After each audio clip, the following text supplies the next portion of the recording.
Start.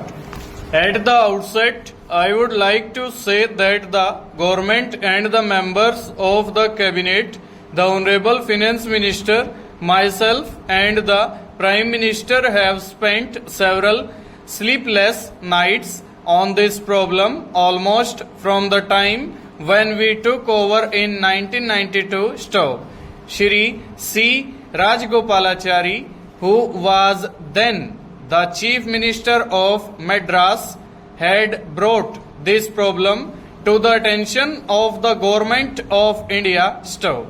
It was he who suggested that as a shortcut to solving the problem of the handloom industry, the area of reservation might be increased and saris and dhotis might be reserved for handlooms stove.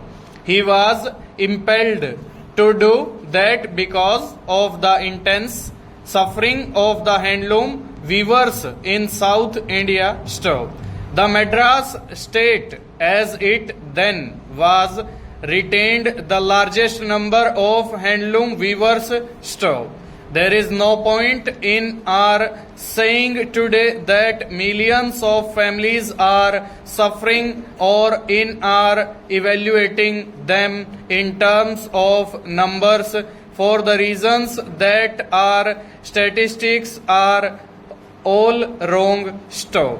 But there is no denying that the quantum of human beings dependent on the handloom industry is a very appreciable number stove.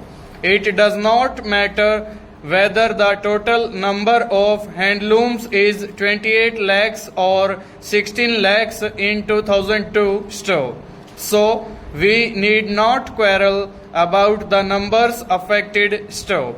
If there are 16 lakhs of looms and a number of people who starve because of these unfortunate weavers not getting any work, and all that follows is no income, no food, no starvation, and the misery multiplies stove.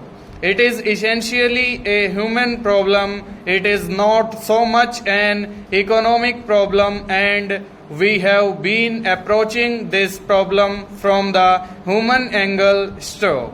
It is no question of there being any dispute in regard to what should be done for our unfortunate countrymen who are dependent for their sustenance on a particular type of living, on a particular type of economic activity, which basically is unstable stove. But somehow or other, it is the responsibility of every citizen of this country and of the government which the citizens have placed into power to see that misery is relieved stove. All the disputes that we had amongst ourselves, Mr. Rajgopalachari and the members of the Central Cabinet, have been in regard to the methods that have to be adopted, whether an outright reservation would help Madras, full stop, over.